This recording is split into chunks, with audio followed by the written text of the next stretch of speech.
Welcome, everybody. Kevin Jackson here. It's the Kevin Jackson Show. KJRadio.com. Today's theme is the fakes. I'm glad you're with me.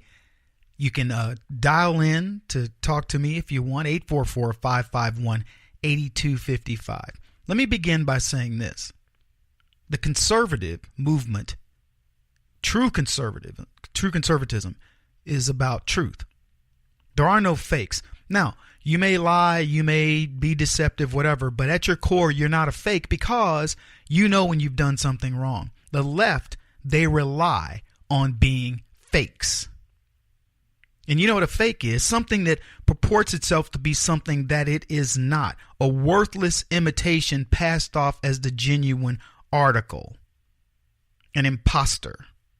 A charlatan. How many? When I say those words, I want you to just think of, when I say Barack Obama, what do you think? You think he was the genuine article, or do you think he was a fake? When did you see the real Obama? I dare you to tell me when you think that was. I dare you. He was a fake. And you know what? The left hate that we know this. We know he was an imposter. This guy had no ability to run an economy. He couldn't run a lemonade stand. And I know that sounds trite, but it's true. He had no knowledge of how things worked in the real world. But the left wanted you to believe he was more than what he was. He was a failed community organizer. Go back and look at his work. I mean, it wasn't like you had to be a genius on this. I'm a community organizer. I registered people to vote. I did this or that. Okay, go look at the areas where he community organized. And what do you have? You have blight. Give Donald Trump any of the property that Barack Obama was in terms of community organizing. Give Trump the south side of Chicago, and in a decade, that's where everybody will want to live. That's the difference. Imposter, fraud, sham, fake, counterfeit. That is exactly what the left are about. Deliberate perversion of the truth. They claim, for example, they care about the environment. Who litters more? Who are the most grimy, nasty people on the planet? People that live in rural areas or people that live in the urban areas? Who are the urbanites? Does Chicago vote mostly Democratic or mostly Republican? Does St. Louis vote mostly Democratic or mostly Republican? Does LA vote mostly Democrat or mostly Republican? Go 20 miles outside of any major city. Go to the small cities and look at the level and the contrast in how people live, and tell me who really cares about the environment. Who cares about the air? Who cares about the water? Who cares about animal husbandry and so on and so forth? You got, stray cats running around, stray dogs. You got infestation of everything. Go to the country and watch what you have. You have people who care about their animals. They care about their water. They care about the land. But they tell you, no, we're the ones, we care. I mean, dishonest to their rotten cores. Always ready to substitute something of value, of no value, for something of value. That's what they'll tell you. So, Obamacare. What did Barack Obama do? He substituted something that has no value, that does you no good, and he takes away your valuable insurance, and I can speak from personal experience on this, and gives you a charlatan, gives you a fake. We posted an article, a graphic. This is from eHealth. You can go to the website if you don't believe me. It says, here are the Obamacare plans. If you cannot afford the Obamacare plans, here are some other plans you can take a look at. Can you believe that? They give you an alternative to Obamacare. And for the record, go look at any of the plans that they offer, the Obamacare plans or the alternate plans, and I will practically guarantee you, your plan was better. Your plan was cheaper. Your plan met your needs. In every way. But they'll tell, it wasn't good enough. It didn't cover all this, that, and the other. These people are phonies, folks. And I hate phonies, and the left is full of nothing but phonies. You've watched them get exposed. The media, nothing but a bunch of phonies. on the payroll of the Clintons. There was an article back in July of this year, 65 reporters that had been in collusion with the Clintons. They proved it. In collusion with the Clintons. The media, I'm talking about the ownership. Jeff Bezos, a stated anti-Trumper, hates Trump. Why? No reason. Because he's competent. Because Jeff Bezos has an ideology that says the fakes are good. Hillary Clinton, nothing but a phony, nothing but a fake. Before I get off of Obama, go look at anything about his past and tell me you know what this man's about. Oh, Kevin, there was a lot of rumor and innuendo. No, there's a lot of the things that we just didn't know about him that are probably true that the left decided they were going to cover because they didn't want you to know the truth about Barack Obama. You want to know why? Because you wouldn't have elected him on the truth. And you know what Hillary Clinton spent over $1 billion doing in the last election cycle? Hiding herself from you. Hillary Clinton didn't want you to know who she was. So she spent $1 billion saying, no, don't believe that. Don't believe that we hurt people. Don't believe that the Clintons, didn't do these things. So all the things about Bill Clinton and the women, she's a proponent of women, isn't she? I mean, that's what they tell you. Hillary Clinton protects women. Except from her husband.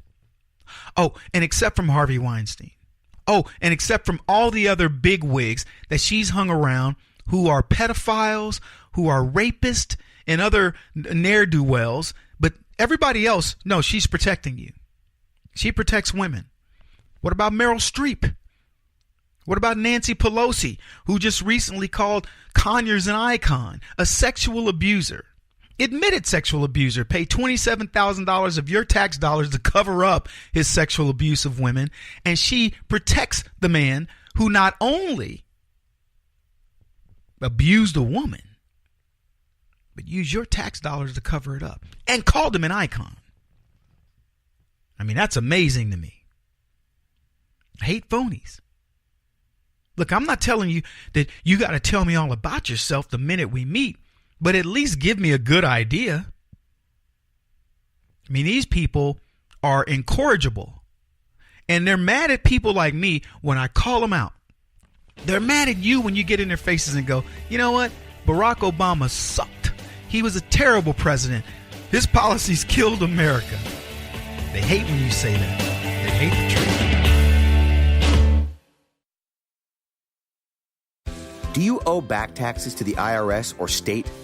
The secret to avoiding the IRS nightmare is to seek professional representation. My friends at Security Tax Associates provide the most cost-effective and ethical representation in the industry while helping to avoid seizures, levies, and wage garnishments.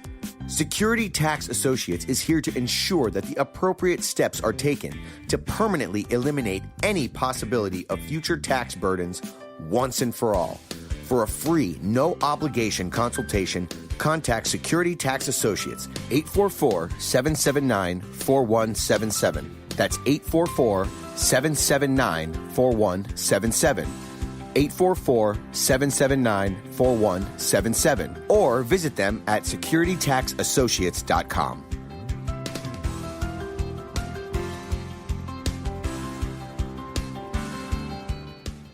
Beth Cook Moranville, author of Closer Than Your Breath, a book of hope. Hope, that wonderful, wonderful 4-letter word that you may feel completely out of. I wrote this book to give you great hope. It's not too late. If fetal position is an all too familiar place for you, I understand. If the next 60 seconds are too long, this book is for you. Wherever you are right now, whether you're dealing with divorce or death or sickness, take hope. You are going to make it through this pain. Don't roll your eyes. I've walked this road and I know it. The best is yet to come. Closer Than Your Breath, a book of hope from author and speaker Beth Cook Moranville, can be found on Amazon.com or Kindle.com. For more information, visit closerthanyourBreath.com or on Facebook at Closer Than Your Breath.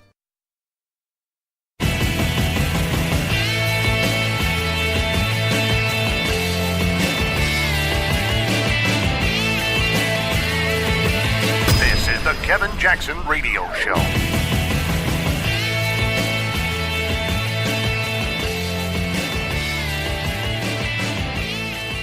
back, everybody. Kevin Jackson here. Theme for the show is fake. Racepimping.com is where my book is, and you can find out a lot about fakery over there because I highlight the fake that's being perpetrated on the American citizens today. And it's not just about race, folks. It's faking gender. It's faking religion. It's faking rich versus poor. It's all a fake. The left is full of nothing but frauds. These are frauds being perpetrated on you, and this is what's so sinister about it. All for the sake of money. Somebody wants to get rich and do the least amount possible. You watch criminals on TV and you say to yourself, man, look at that guy. He goes over there and, robs somebody of a car or steals a guy's wallet or, takes money out of a woman's purse at the supermarket or whatever. And you think, how disgusting. But those scumbags. Let me tell you something. Far worse is being done to you at a level that would make your head spin. People that do nothing but sit around and look for ways to grab your money. And I'll give you a good example. One of the top contenders for the Democratic 2020 presidential nomination is a fake. Her name is Elizabeth Warren. Now, Elizabeth Warren got to where she is by proclaiming to be an Indian. And there's obviously a big controversy right now. Not big, but a controversy being blown up in the media where President Trump called her Pocahontas. Now, we've been calling her Focahontas, F-A-U-X, French word for fraud, fake. We've been calling her Pocahontas for the better part of 4 or 5 years once it was discovered that she's faked her so-called Native American heritage. Made no apologies for it. Oh, well, my grandmother used to say that we were Indian and I believed her. And we jokingly said she drove by a reservation once, so why not? I mean, I'll be honest with you, the majority, if you were to look at the resumes of the people in power leading up to where they got to where they are, you would see 90% fluff and fake. I'm not even kidding.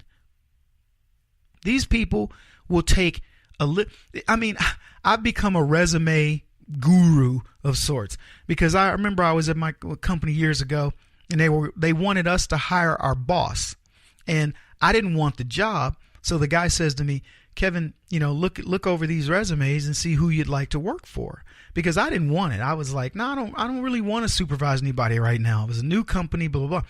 So I looked over the resume and my boss's boss, or who would be my boss's boss. I mean, my boss's boss, I didn't have a boss at the time, but he said, look these resumes over, see who you'd want to work for. So we were looking at him. He goes, well, hey, I'm bringing this guy in. And he brings in a guy, and I'm looking at his resume, and they're real high on him.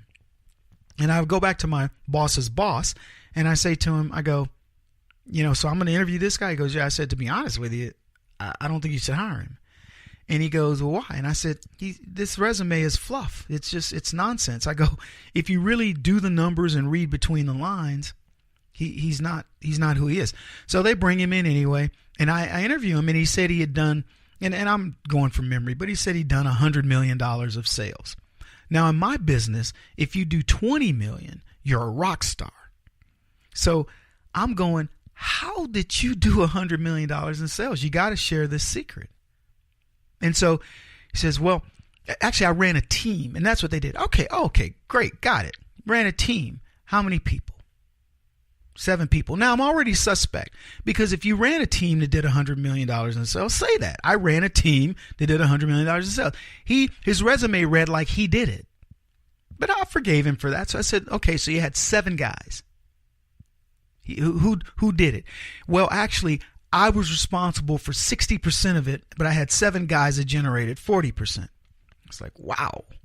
So you were, again, 60 million and 7 guys were 40 million. Let's just say 8 guys were 40 million for easy math. So each of these guys is delivering 5 million and you're doing 60. Yeah. What was the quota for the territory? So he said, oh, my quota is 50 million. We were knocking it out of the park. So I go, well, then if I was the manager, I'm looking at payroll guys that are, I've got 8 guys making, $250,000 a year. So that's 2 million.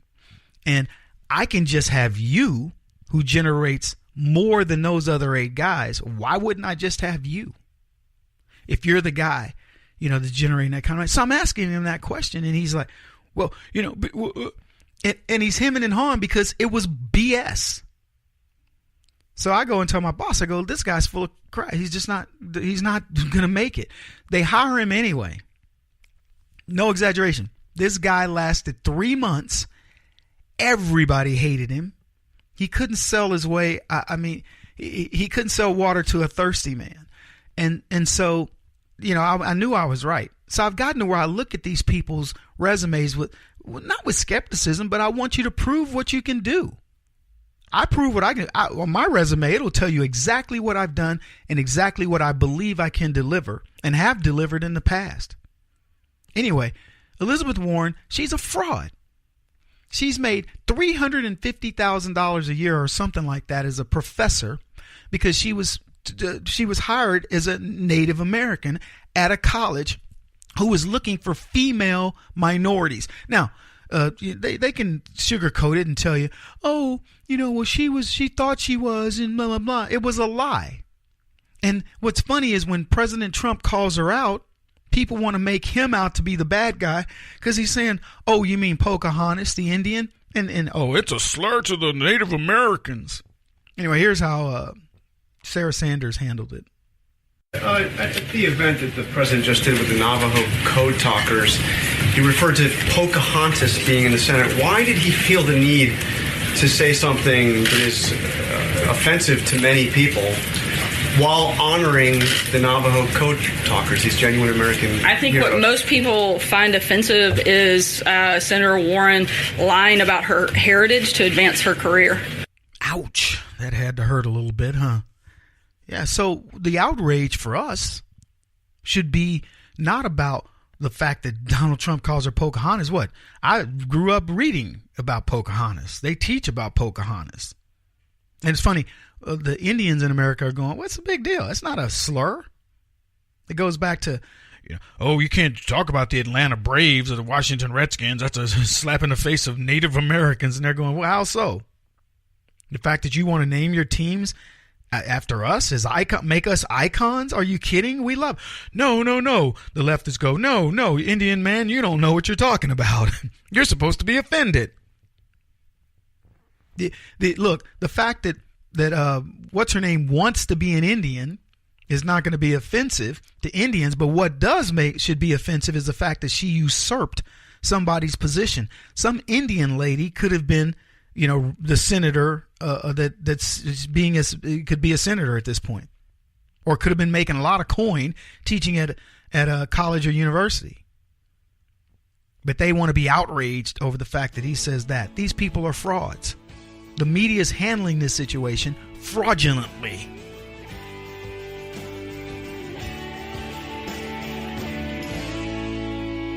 This is the Kevin Jackson Radio Show.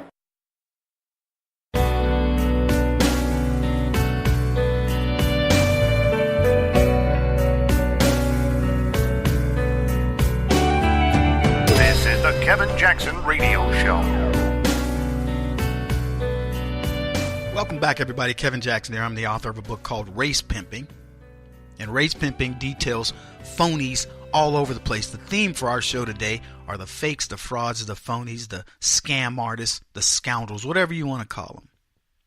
That's what the left is full of. And I can't stand these guys. You want to know why? Because they want us to play by the rules while they avoid the rules, break the rules, go around the rules, you name it. But they want you to play by the rules. And I'm not kidding you. I could do a month of shows just showcasing things that the left does where they say, hey, do as I say, not as I do. And it's really sorry because we do things by the book. And let me tell you, there are many times you question yourself for not being a rule breaker. I won't litter. I'll pick up other people's litter, in fact. And I look around and as I travel through these cities and stuff, and I think to myself, why bother? Look at all the crap that's on the ground. Look at all the stuff that people walk by My house, I still have a house there, but in St. Louis in the city, at my house, I've watched people drive by. You guys will think I'm lying. I've watched them throw trash out. It amazes me that they can see somebody there, doing their yard or outside playing catch with this, kid or whatever, and they will throw trash out the window of their car. Entire bags of trash. I'm talking about like a fast food stuff, McDonald's or what have you. And I think to myself, what a scumbag. I will hold a piece of gum in my hand until I find a trash can. And it's biodegradable. It just amazes me that, how much we want to play by the rules. We even do things as silly as recycling, even though the city charges you for recycling. We recycle. We're saying, okay, so I'm protecting the environment. You're going to recycle this stuff and make money, and I'm going to allow you to make money from doing it. I mean, I look at these people, their pumped up egos. The only thing more pumped up are their fake resumes on steroids. I mentioned Barack Obama and the idea that he's some sort of, community organizer or whatever turned president. He's now president, and that's as high as he can get. And you know what? Now it's downhill for him, because the more Donald Trump proves that Barack Obama didn't know, crap from Shinola, the less enthralled people are going to be with him. And that's already starting to take effect. Find me a leftist politician worth his weight who wants Barack Obama to campaign with him. You're now seeing how selfish the man was. He was feathering his nest, getting people to donate to Organizing for America, his spinoff of Obama for America. And while he's doing that, the DNC was sucking wind trying to get money. Did he care? No. But they don't care. But now Barack Obama's got the pumped up resume. He's now been president of the United States. Woohoo! So he can go around now commanding $400,000 for speeches. What's going on with Hillary Clinton and Bill? How much are they getting for speeches now? Hillary is shilling on a book tour, a excuse tour. And look at how they pumped up her resume. Well, she was first lady. Wow, she was married to the president. So let's make her a senator. Then the junior senator, because of deals cut with the Clinton clout, they decide, Barack Obama says, well, I'll make you Secretary of State. I'll take it. So now what? Former Secretary of State Hillary Clinton. Have you looked at what she did as Secretary of State? I'm talking about really analyzed it. Was America left in a better situation with Hillary Clinton as Secretary of State? Even followed by worthless John Kerry, the guy who went to Vietnam and exposed all the terrible things that were being done by America's soldiers. John Kerry went to Vietnam so he could say, I fought in the war, come back, become a sympathizer. And now what's he? He's another failed politician, another guy with a beefed up resume that's got nothing. Look, it's a vicious cycle. They give themselves degrees from colleges that they say are superior. I went to an Ivy League school. What makes you so smart because you think Harvard is the best school? Look, my son went to Wharton. My oldest kid went to Wharton. Congratulations. But let me tell you something. I don't look at that and go, I don't look at where he graduated from and go, he's so brilliant. I look at the fact that he is brilliant. He performs. All my kids, they perform. Anyway, they get these college degrees and they say, oh, well, my degree, my school's better than your school. But they won't acknowledge that there's a caste system in the education system. So they give themselves these great degrees. They say, well, if you get a degree from Princeton, you're worth more than the guy that went to Ohio State. So they give themselves more money. And then they say, well, if you'll hire someone from Princeton, your company must be very good. So people hire from Princeton. And then they claim, oh, well, look at how many people we've got from Princeton. So then they go out and give themselves all these awards that don't even matter. Vicious cycle. Ask yourself this, what exactly is an Emmy? It's other stars' validation of their work. So who does this? Outside of, say, a lifetime achievement, who else? What other career do you go, hey, Kevin, you're janitor of the year. Kevin, you're accountant of the year. Kevin, you're blankety blank of the year. What other career does that? Says, I'm a big deal, and here's an even bigger deal. Name me one. You know who gets the awards? The groundbreakers in their careers. As Denzel Washington would say of the people that act, look, guys, don't get it twisted. We just play other people. The real people. Show me the cop who stopped 3 murders. I'll give him an award. Show me the doctor who does a procedure that is going to go on to save 100,000 lives a year. I'll give that person an award, but I don't get who gives that award. Kevin, you're an amazing engineer. The engineering award goes to, unless I've done something groundbreaking. Kevin, you've got 15 patents in, metallurgy around the gallium arsenide or whatever. Okay, fine. But are you kidding me?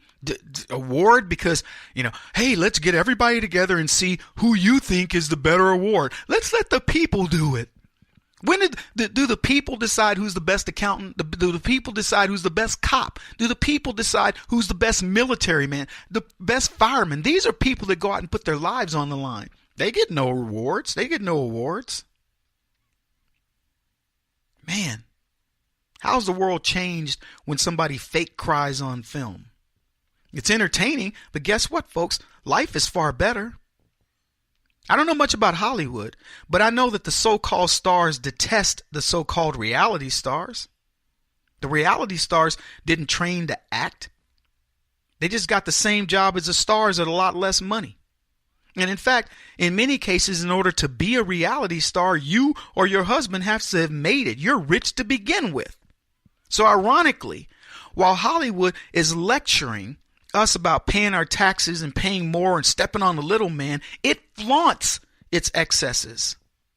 Rich Housewives of this and other bling shows to prove just how underprivileged we are. Have you seen these shows? Have you seen Ballers? It's a show about athletes who go on and get their big fat careers and they're driving nice cars and all this. And it's people that without sports, quite frankly, wouldn't have a whole lot to do. But that's Ballers. I want to give you another definition of a fake. There's an urban definition of a fake in the vernacular. A fake is somebody who's going after you because they see you as a mark. All right? So a woman who pretends that she's all into you because she finds out that you got a little money, so she's going to take advantage of you. She's a fake. There's a guy, who was it, Alexander O'Neill, he had a song out called She's a Fake. And then he goes on to describe her. And, they don't care about you. They have no concern to you at all, but they'll pretend that they love you, that they care about you. Now you can say, well, Kevin, that's the same thing as a gold digger. Yeah.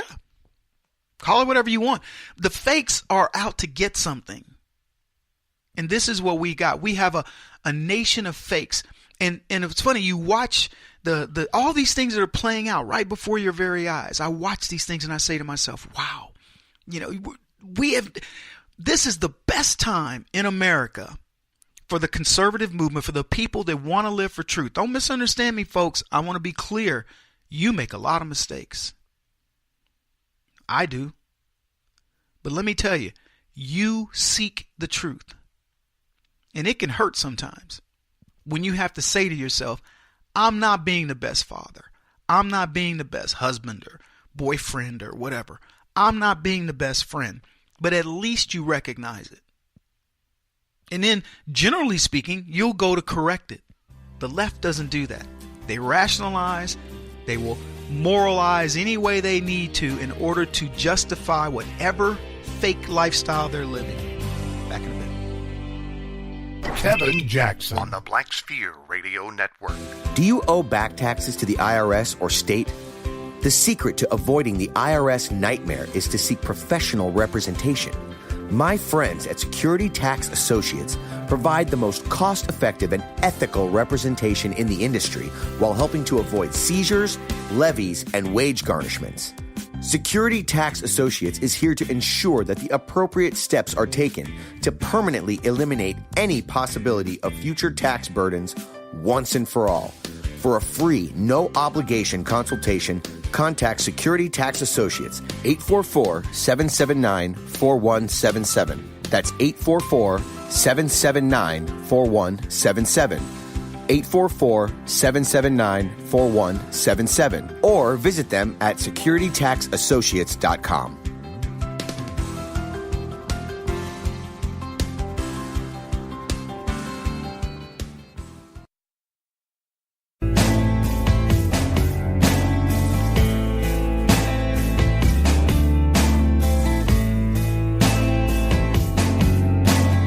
Putting an end to identity politics. This is the Kevin Jackson Radio Show. Welcome back, everybody. Kevin Jackson here. It's the Kevin Jackson Show. KJRadio.com. Keith Olbermann is no more. Well, he's not dead or anything, but he's supposedly retired from politics. Did you guys hear about this? What do you think?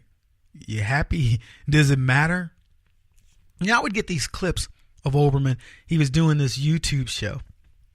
I'd get these clips sent to me. Kevin, you got to see what he says here. And I'm thinking, it would start off and I'd listen to maybe 15 seconds and I'd have to turn it off. What we have here is we have an amazing thing that's been going on since the iconoclastic, epistical, blah, blah. And it would just be like language. I mean, I understand it. I speak the language, but I would be like, wow, why can't you just talk, dude? I mean, I get it. You want us to understand that you know big words. Ecumenical. Why would somebody use ecumenical? But Keith Olbermann would. So I would turn it off within 15 seconds and go, who listens to this? First of all, his base doesn't even understand it. I'm just saying, go to the average leftist and start using, let Olbermann say one sentence, pick one word out of the sentence, and there'll be a word you don't understand. I promise you. Sometimes, honestly, it gets me. So I'll go look it up and go, why would you even use that word there? It's like Keith Olbermann has a word of the day, and then he goes, well, I'll use this word and make people think I'm smart. Wow, man. I mean, I get it. We do want to expand our vocabularies, but is it really that important? We can communicate pretty well without it. Former ESPN, MSNBC, current TV, Fox Sports host Keith Olbermann is letting go of political commentary. In other words, he's got to go get a real job. This is such a funny story on so many levels, and you'll get it as we dissect it in this part of the broadcast. But he says this: I'm retiring from political commentary in all media venues. Thank you for all the kind words and all the support. Have fun storming the castle. My work here is done. Matter of fact, so is Trump's. And here's what I like. I like that he says, thank you for all the kind words and all the support. So much support that Olbermann can't even maintain a YouTube show. That's funny. What a fall from grace. You can't keep a YouTube show. And what would the resistance do without their leader? Olbermann was a self-proclaimed leader of the resistance. And now they've lost their feckless leader. He was hired by GQ to do the show. GQ magazine. I used to love GQ magazine. I thought I did.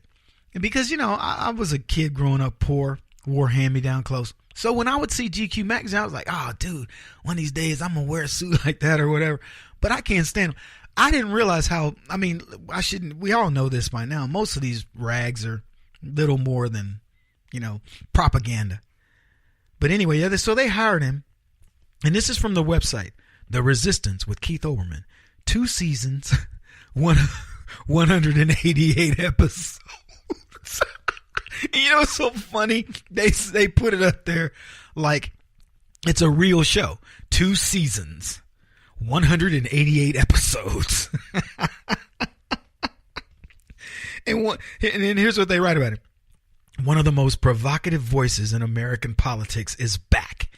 GQ's special correspondent Keith Olbermann hosts The Resistance, a series of political commentary and special interviews that's unlike anything else on the internet or on television. And that's because nobody wants to see it. Man, interestingly though, on the number of shows, the last show, they show number 147, not 188. And I was intrigued by that because they say 2 seasons, 188 episodes, meaning that in each season, they're going to have 94 episodes. Well, if you do the math, they only got to 77 on the last season. So they're missing some episodes. And is that right? 77? Did I do the math right? Regardless, they're missing 31 shows according to these numbers. And here's what Oberman writes, or what he said rather. It's been pain, revulsion, and horror. I'd like to go back and enjoy some of my life again, and I'm going to. No illness, no scandal, no firing. Just I've said what I had to say. So Oberman has reached the end of the internet for him. That's it. He's said it all.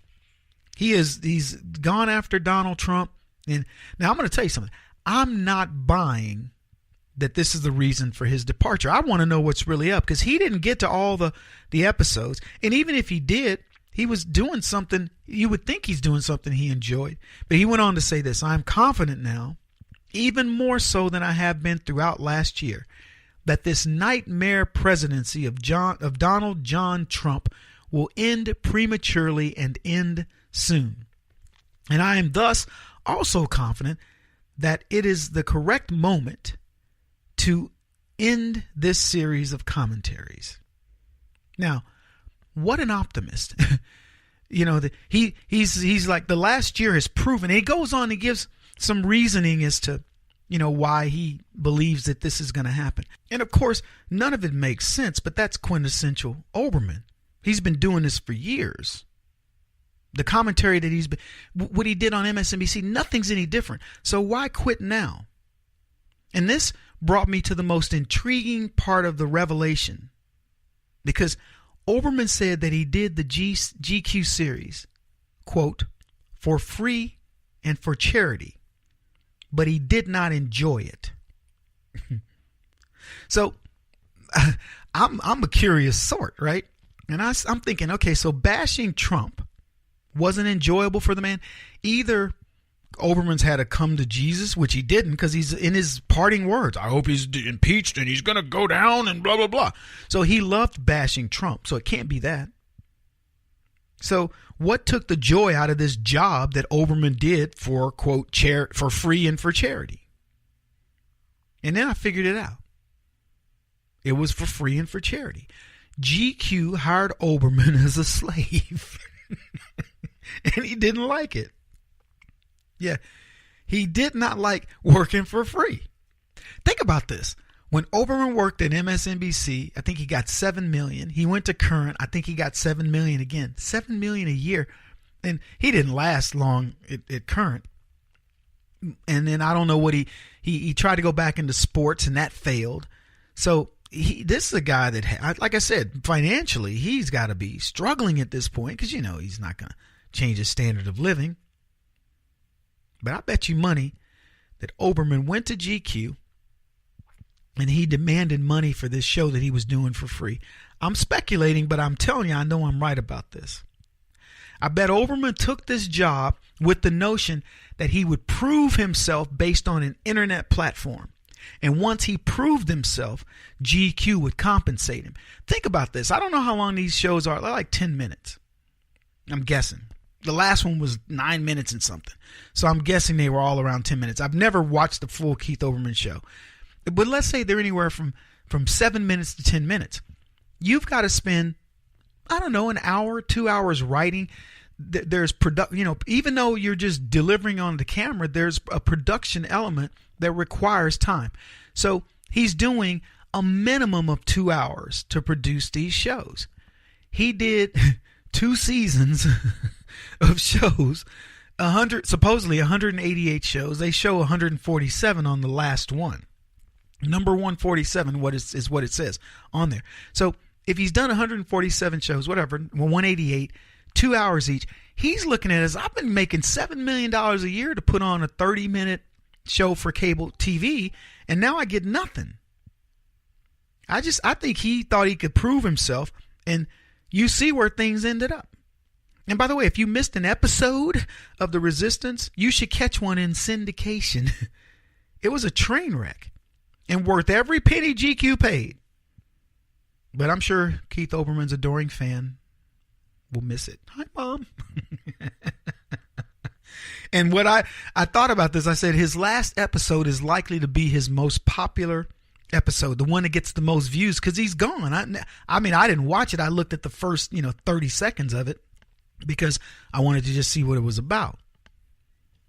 So Laura Ingraham tweeted that he may be going to write for Condé Nast. If you know who that is, it's a travel magazine. So who knows? But he claims that's it for politics. All social media, including Twitter. We'll see. Back in a bit, folks. Listen to Kevin Jackson. He won't stop until he's the top-rated radio talk show host in America. What kind of weird competitive freak are you? This is the Kevin Jackson Radio Show.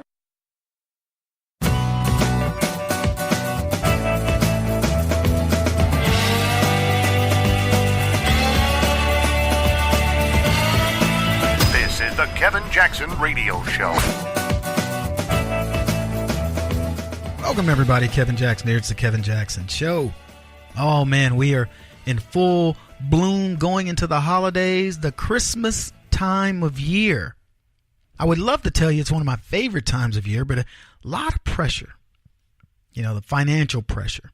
You know what? I forgot to get we need to get the numbers for Black Friday, because I made a prediction on Black Friday, and I wanted to cover that the other day, and I forgot. So get me the numbers on Black Friday. Anyway, we're going to have an amazing Christmas season, shopping season, and that's good. I don't like thinking of Christmas as an economic holiday or, an economic time for America, but it is. Retailers make a lot of their money during this time of year. We've set it up that way. And under President Trump, I hope it's the best Christmas season next to last Christmas season, because I bet you that one was pretty good, because everybody was jubilant over the fact that President-elect Trump was about to take office in January. I know I was. I overspent. I wanted to give my contribution to the cause. But anyway, we're in a battle, a philosophical battle in America between black and white, and Black Lives Matter has now created yet another racial divide. They're organizing Black Xmas to fight, quote, white corporations and white capitalism. Dr. Melina Abdullah is the head of this particular movement, a professor at California State University in Los Angeles, National Black Lives Matter leader, finger quotes. And she wants people to come forward to support Black Christmas. They call it Xmas, probably in honor of Malcolm X. She wants them to fight by divesting themselves from white corporations. I would love to see how that works out. See, I don't care who makes what. All I care is that it beautifies or simplifies my life in some way. I don't care who makes it. For all intents and purposes, white corporations are getting all their products made by little yellow men, little Asians. So what do we care? If she wanted to empower somebody, she would go out and work with President Trump and Black Lives Matter to say, you know what? We're going to get rid of our evil ways, and we're going to partner with you so we can empower the black community. God is my witness. I wish I had the organizational skill to put that type of thing together, because I'd do it in an instant and I'd make it happen. That's not the way my brain works. I know how to do it, but in terms of I've got the organizational ideas around how to do it, I'm not the type of person that, okay, so let's go out and we're going to find our donors and we're going to do this and we're going to write the plan. I'm not that guy. Because if I were, we'd solve these problems. Now, what I'd like to do is have the money to hire that guy or those people and put them into place. That's up to you guys. But here's what I've told anybody and everybody that's willing to listen. $1 million for me to just spend my time putting all that together, I would put that money to use in so many great ways, getting the right people and places and things in order, that it would make your head spin. And we would be done with race as a topic. Black Christmas? This is what she says. We say white capitalism because it's important that we understand that the economic system and the racial structures are connected. No, they're not. Black people can succeed. I tell you what, if Abdullah wanted to get together with LeBron James, Oprah Winfrey, Tiger Woods, I don't know, name a few other people, Michael Jordan, Kobe Bryant, what's his name, makes all the Madea movies, all those folks, and say we're going to be doing economic empowerment of blacks, we're going to support black business, whatever, go do it. Work with Harry Alford of the National Black Chamber. Make it happen. I'm sure he would love to do it. Empowering black business, that's what the National Black Chamber is about. It's one of the few organizations that I support from a black perspective, because what it does is it makes blacks put a focus on economics. I'm working with the Jewish community. Right now, we are in the throes of this, working with an amazing young man named Andrew Gross. And we are strategizing right now of how to bridge the knowledge of the Jewish community and what they want to impart upon blacks to help blacks become entrepreneurs. I mean, now, the Jews get a reputation of being greedy, money hungry, whatever. When in fact, these guys reached out to me and said, hey, let's put something together, Kevin, that can empower the black community. We'd love to lend our expertise to this. Do you know this? I didn't know this. There are over 400 Jewish technology companies in New York. Don't even get me started on how well these companies are financed, the type of technology they're developing. These folks are set for the future, and they want to bring blacks along. Now tell me that's a money-grubbing, group of people. That's a group of people who see a need in the community and want to respond. And we're at the beginning stages of it, but I promise you something will come out of this because we're committed.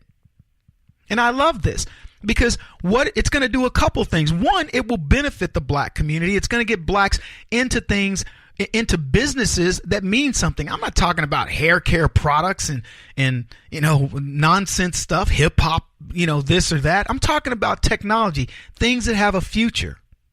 And what if one or two of these young blacks that we work with, entrepreneurs, can put a company in an empowerment zone and work with the students, the black students coming out of HBCUs, to get them thinking along those same lines. The innovation in the black community it exists.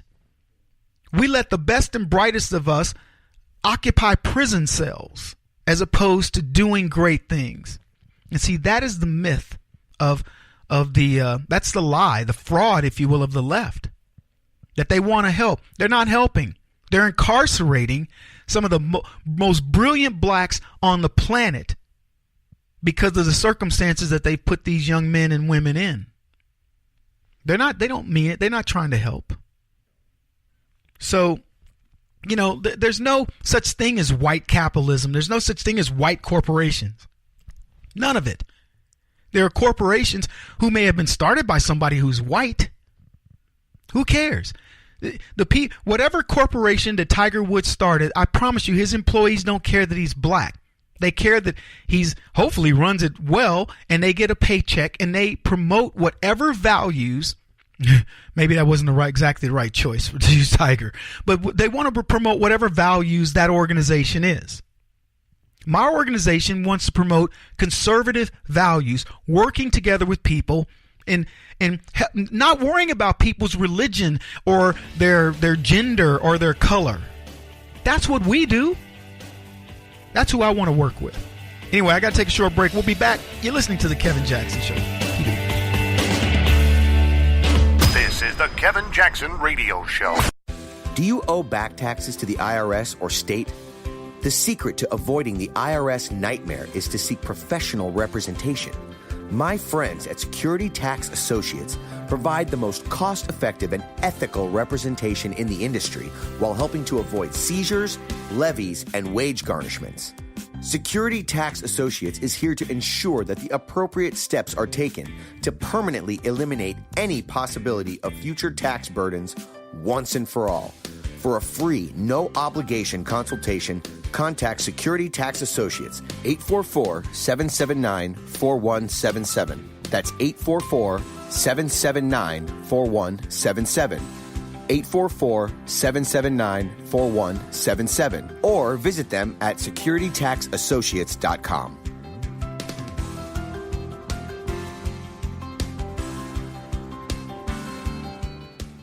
Beth Cook Moranville, author of Closer Than Your Breath, a book of hope. Hope, that wonderful, wonderful four-letter word that you may feel completely out of. I wrote this book to give you great hope. It's not too late. If fetal position is an all too familiar place for you, I understand. If the next 60 seconds are too long, this book is for you. Wherever you are right now, whether you're dealing with divorce or death or sickness, take hope. You are going to make it through this pain. Don't roll your eyes. I've walked this road and I know it. The best is yet to come. Closer Than Your Breath, a book of hope from author and speaker Beth Cook Moranville, can be found on Amazon.com or Kindle.com. For more information, visit closerthanyourBreath.com or on Facebook at Closer Than Your Breath.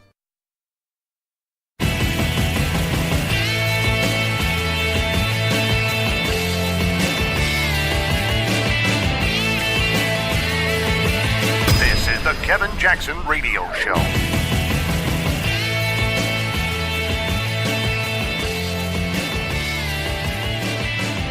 One of President Trump's sharpest critics is calling it quits after 25 years in Congress. Democratic Representative Luis Gutierrez is expected to make the announcement today in Chicago.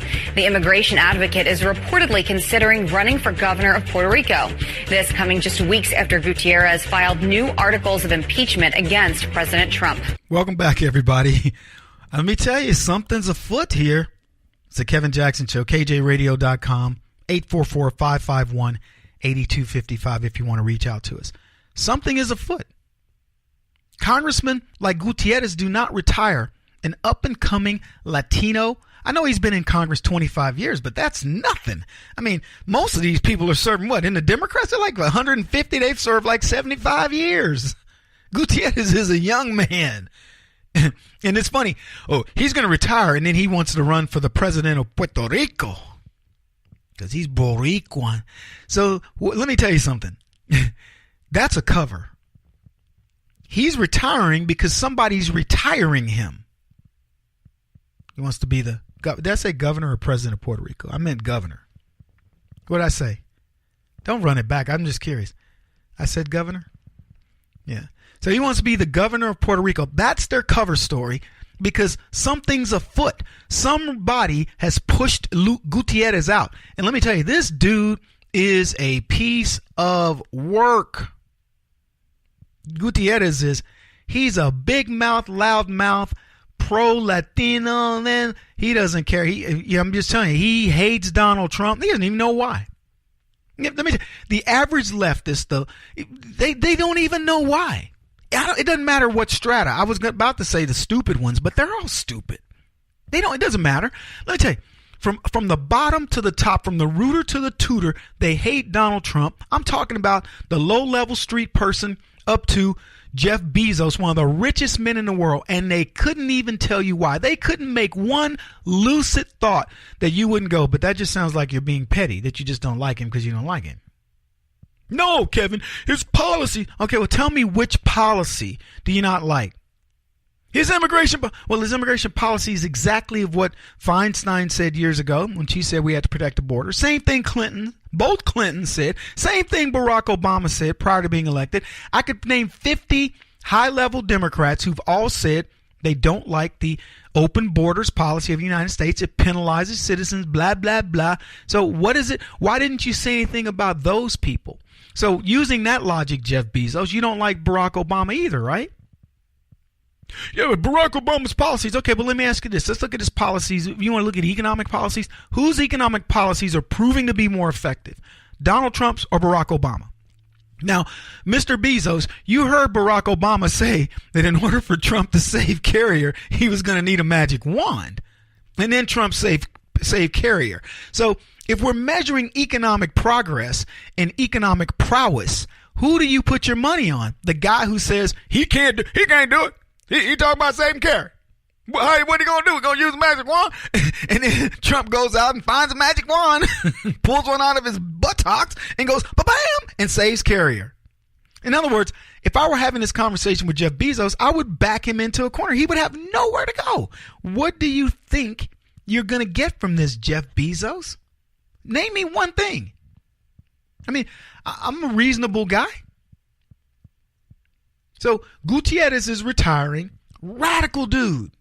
Radical Latino. The dreamers are not criminals. Those who have TPS are not criminals. The millions of undocumented workers that work every day, sweat and toil at some of the most miserable jobs in the United States of America are not criminals. We are going to determine, and history is going to determine who those criminals are. And for me, the major criminal that exists in the United States of America is called Donald Trump. He lives at 1600 Pennsylvania Avenue at the White House. And we're going to take actions today, and we're going to take actions tomorrow, and there will soon be a majority in the House of Representatives, and I'm going to make sure that I'm there to make sure of one thing, that we write those articles of impeachment and take him to trial before the Senate and eliminate him as President of the United States of America. Well, Gutierrez, he wrote those articles of impeachment, but unfortunately, he ain't going to be there. As he said, he promised, I'll be there.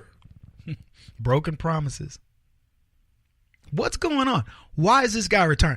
I'm going to tell you something, folks, right now. There's more to this story. And here's why I say that.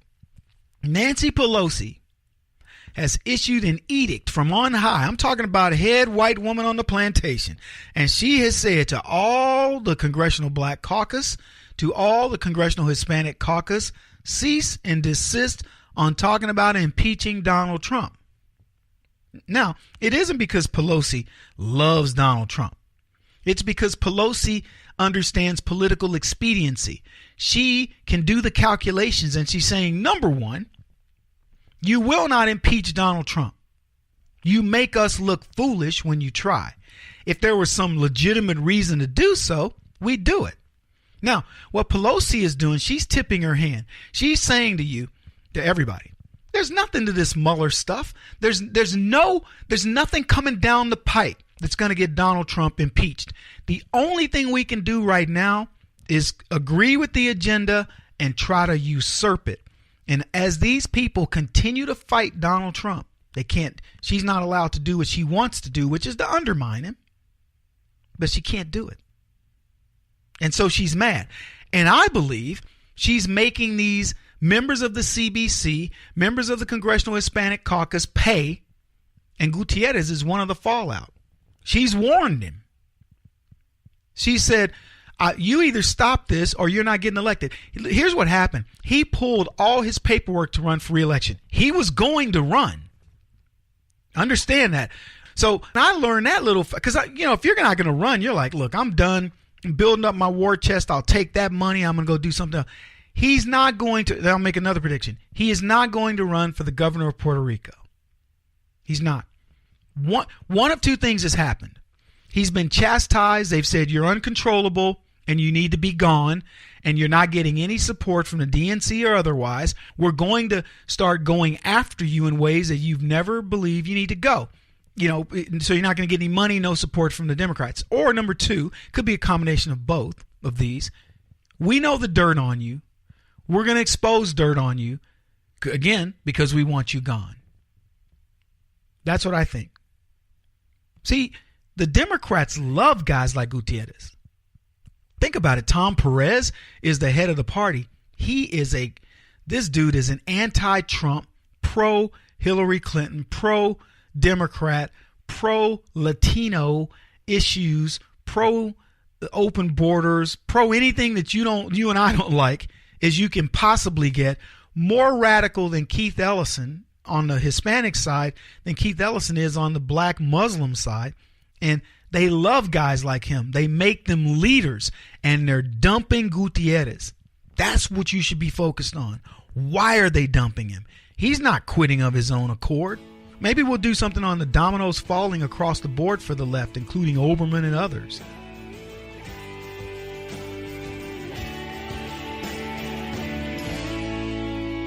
This is the Kevin Jackson Radio Show.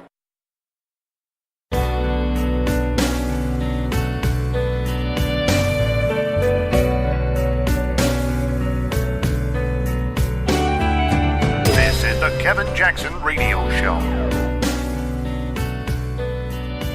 I read this article in the LA Times that said LeBron James should stay in Cleveland for the sake of the children. It really said that. It said LeBron should stay in Cleveland for the sake of the children. I was like, if children in Cleveland aren't used to men walking out on them after 7 years, then really who is really? Does that mean? No, I can say that because my father stuck around. So he stuck around. My dad stuck around even though he had his doubts. Like, he had his doubts over whether or not he was my real father. But that didn't stop us from being a family. My mom just made me write a question mark on all the Father's Day cards I gave him. So for the first 10 years of my life, he got a card that said, Happy Father's Day? Was that adorable, is what that was. Who would walk out on that? Nobody. All right, everybody. Welcome back. Kevin Jackson here. It's the Kevin Jackson Show. So Denzel Washington has got a new movie coming out. It's called Roman J. Israel Esquire. And I'm dying to see it. I really am. I'm dying to see this film. I haven't been this excited about a film except my own.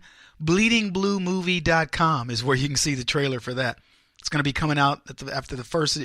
Well, we're going to release it around late March, early April. So check it out. We've given ourselves plenty of time to get this thing done.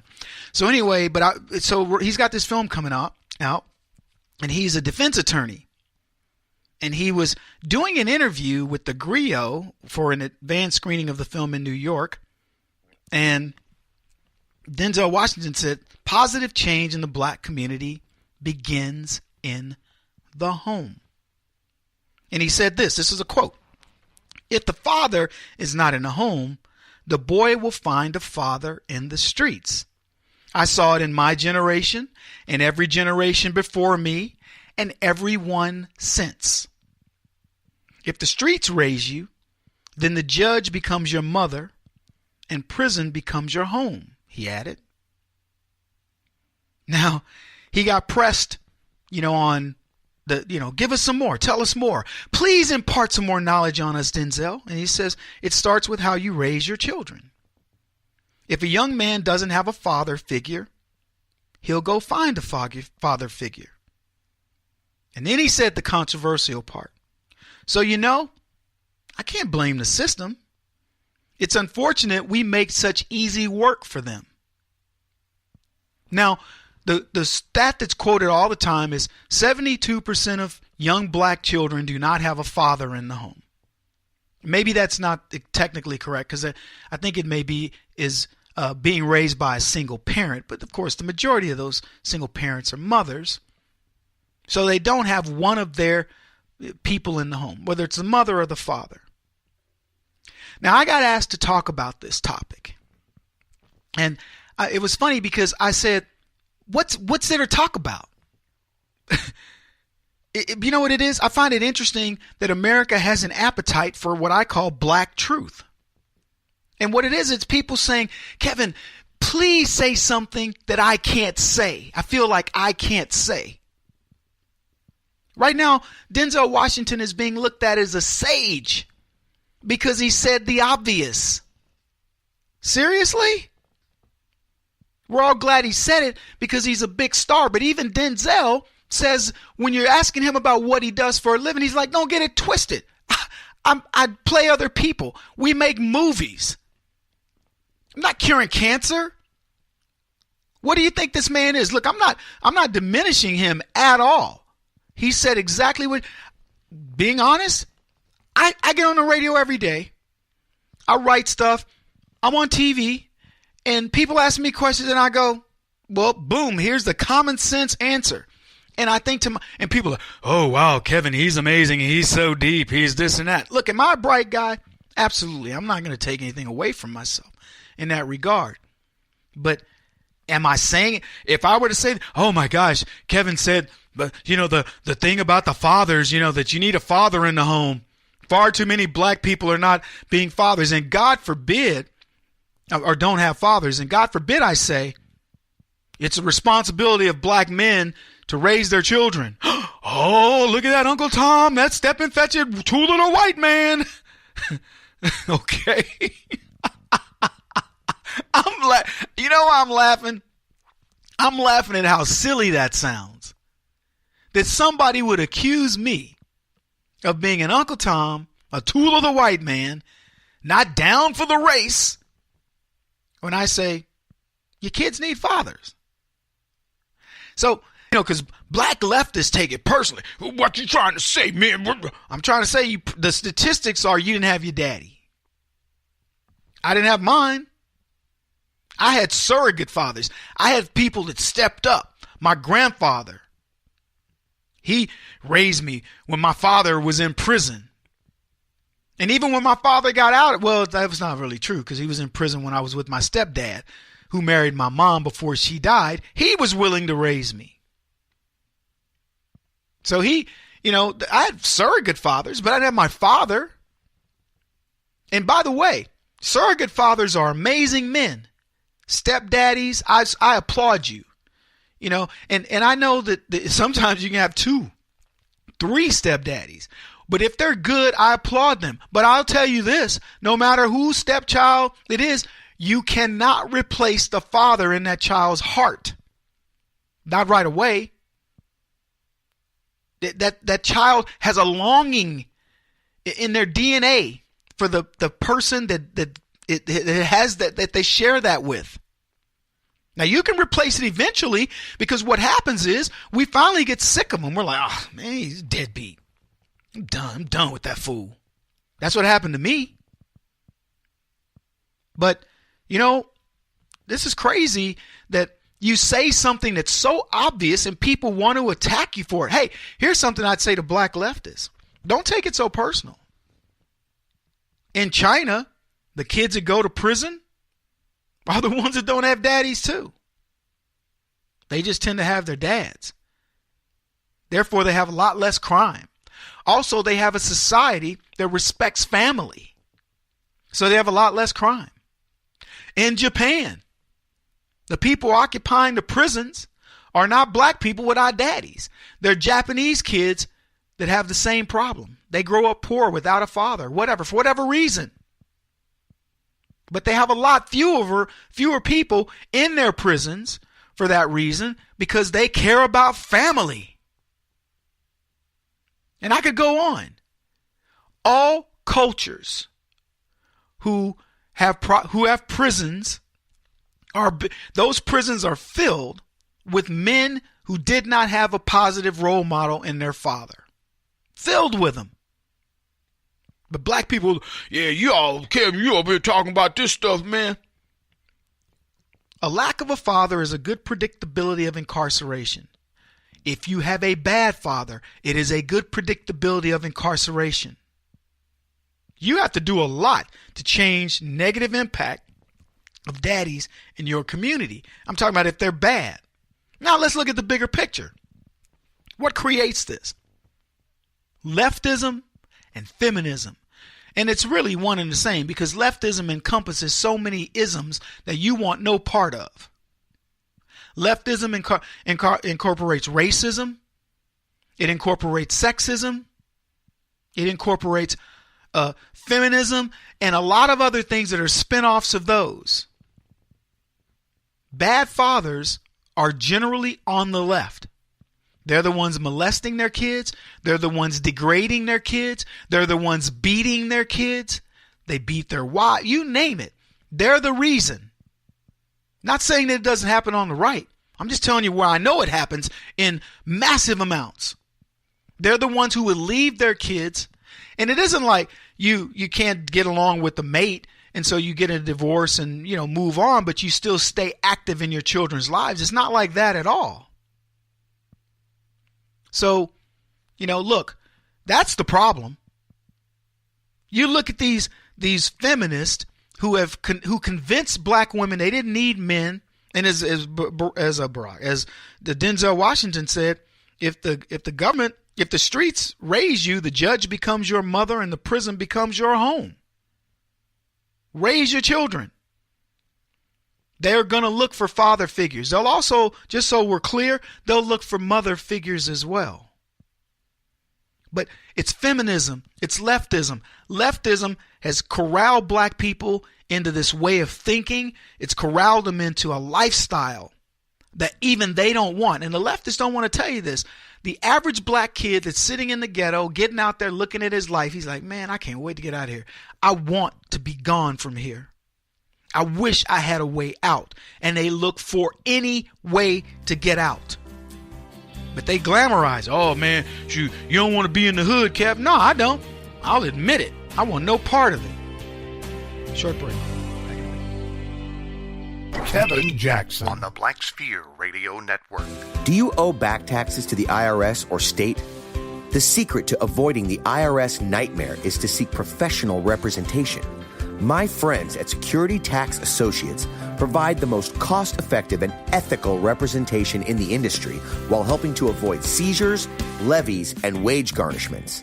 Security Tax Associates is here to ensure that the appropriate steps are taken to permanently eliminate any possibility of future tax burdens once and for all.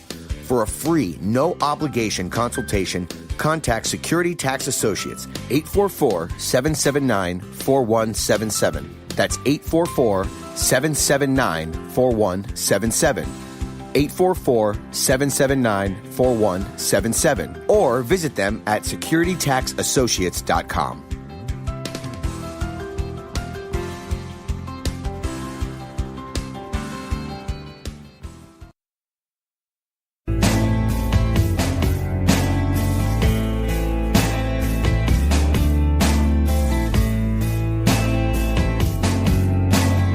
Putting an end to identity politics. This is the Kevin Jackson Radio Show.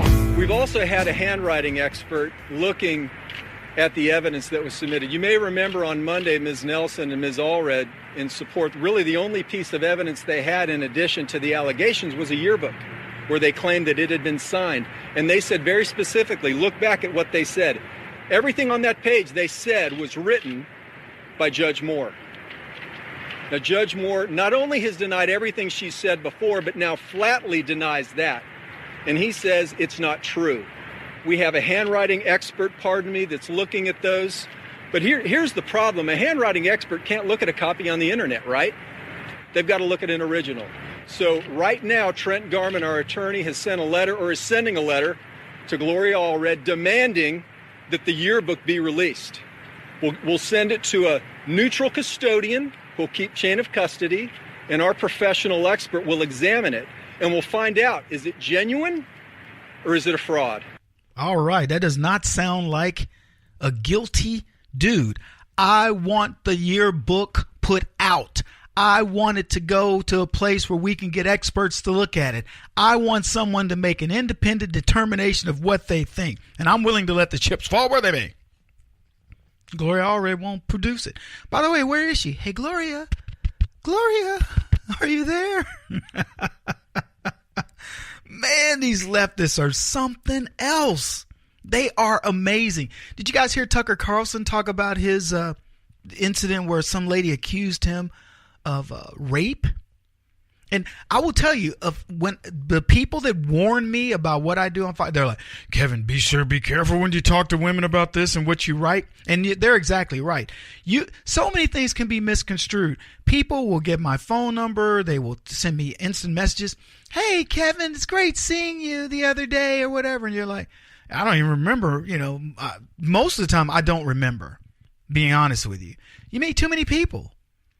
And so you may respond back like somebody will say, hey, you looked really great the other day. And you go, hey, okay, thank you. And they're like, yeah, you see, he was with me and, and he took my compliment. And I'm telling you, you have to be thinking with the conspirator's mind. Here's my, I don't want to call it get out of jail free card, but here's what I say.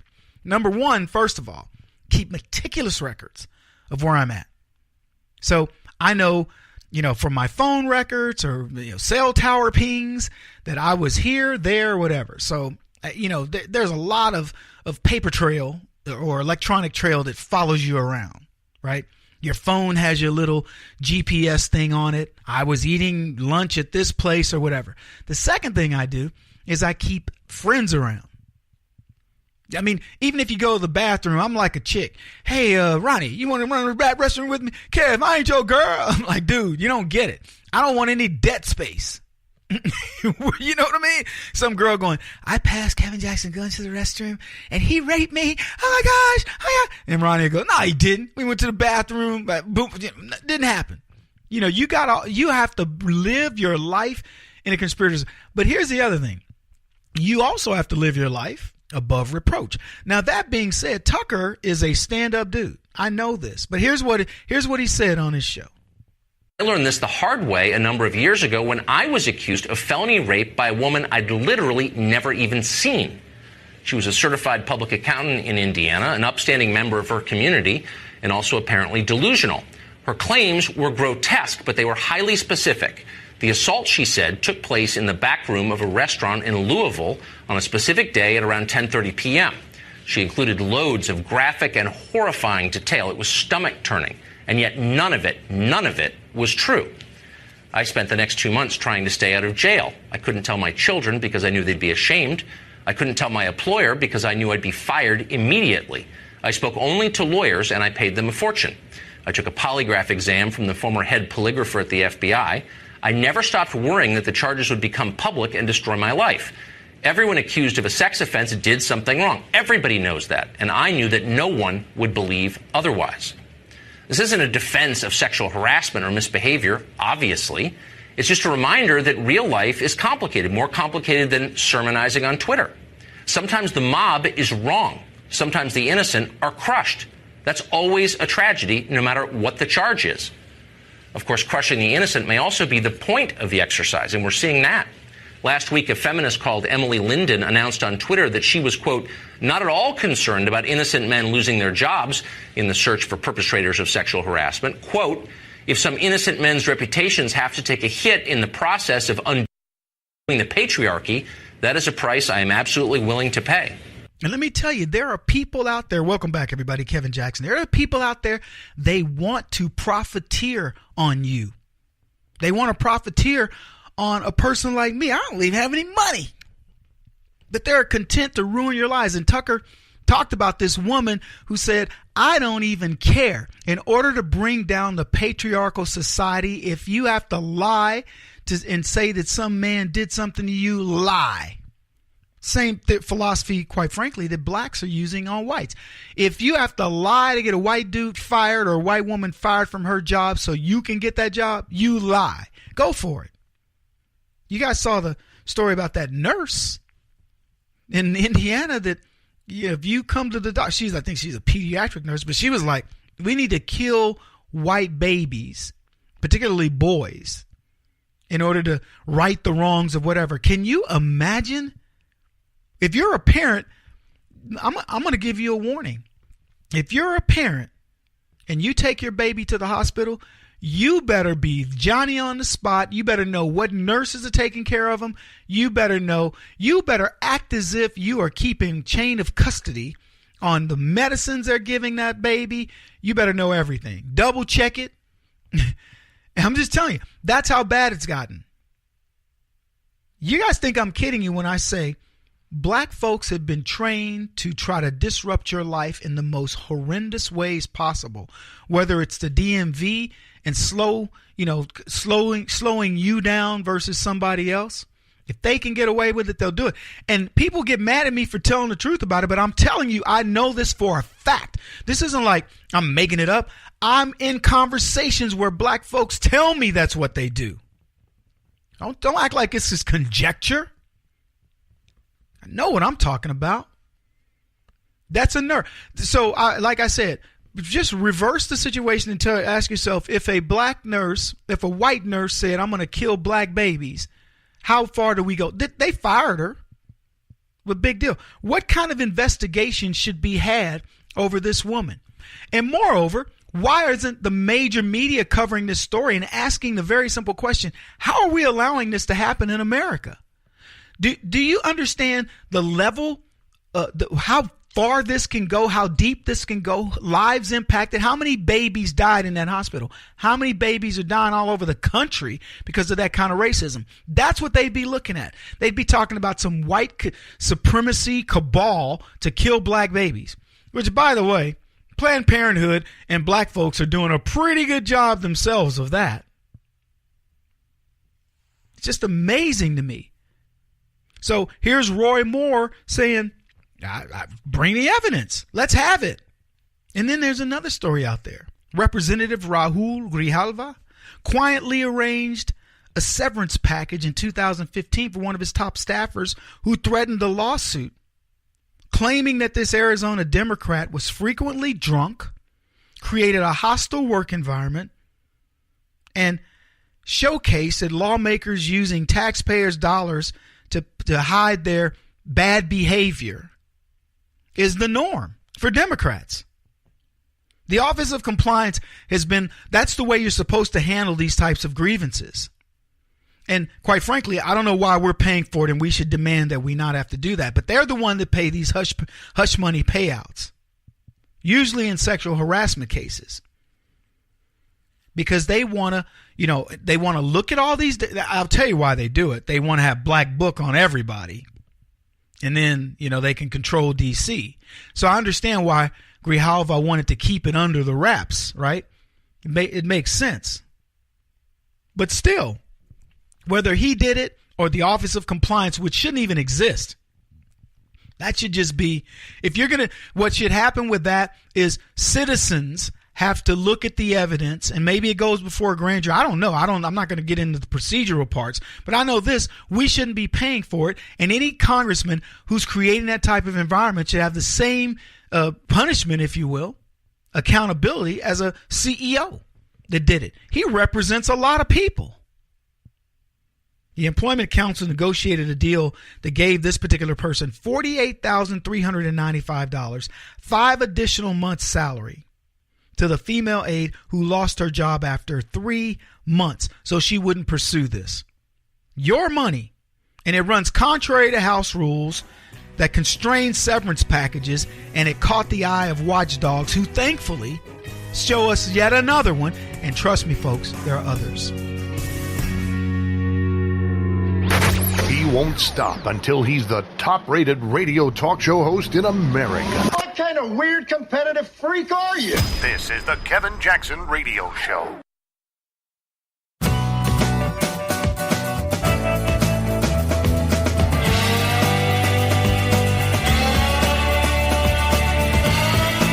This is the Kevin Jackson Radio Show. Welcome, everybody. Kevin Jackson here. It's the Kevin Jackson Show. I'm so happy to be here with you. What is the theme of our show today? Fraud? What did we say it was? Fakes and frauds, right? Well, let me tell you what the fake and the fraud is right now. It's the fact that the media isn't telling you how robust this economy is in a year under Donald Trump. What prediction did I make to you folks on the Kevin Jackson Show? KJRadio.com, by the way. We have already had a couple of hours of amazing programming. I don't know what hour you're getting in the market you're in, but this has been one fun day. But I told everybody, I said this, 2 predictions. I said, 1, we would have a record Black Friday, and we did. Number 2, I said we would have a record Cyber Monday, and we did. Already, the retailers are saying, what the heck is going on? This is where they make their money. And it's unbelievable. Retailers who've been struggling, Macy's.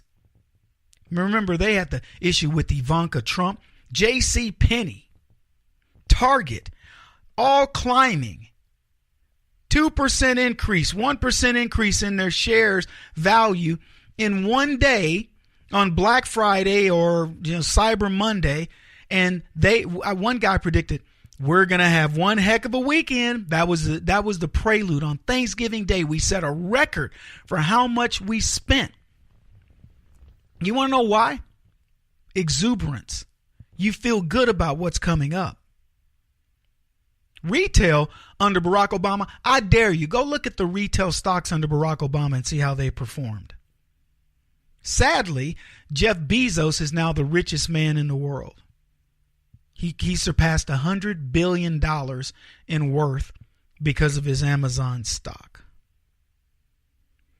Anyway, I want to read something to you. It says, we walked away from the start to the holiday shopping season more bullish than we had anticipated, and it appears that roughly 65% of consumers made a purchase online or in store this year, with 15% incremental versus last year, with a weighted average spend of $420. They don't even know how to act. That's what they wrote in a note to their clients. Walmart did. Apparel retailer Gap, which has already been called out by multiple analysts over the weekend for the strength of its Old Navy and Banana Republic Friday deals, saw its stock climb more than 3% on Monday morning. Unbelievable. Cyber Monday, now expected to mark the biggest online shopping day in U.S. history, according to Adobe Insights. I ran the numbers, and it's tough to find all of them, but here's kind of a general idea. Couldn't get 13, but 14, they did roughly $3.73 billion between Thanksgiving Day and Thanksgiving Day and Black Friday. 2015, $4.45 billion, so an increase of about $800 million. The next year, 2016, $5.2 billion, so roughly $700 million. And the biggest single increase that from what I could find, $5.2 billion to $6.65, $1.45 billion more spent this year over last year. Biggest in history. Now they'll say, oh, it's Barack Obama. No. In fact, in 2013, that was the first year that after Obama got elected, that was the first Black Friday that we had in a long time where the sales didn't go up.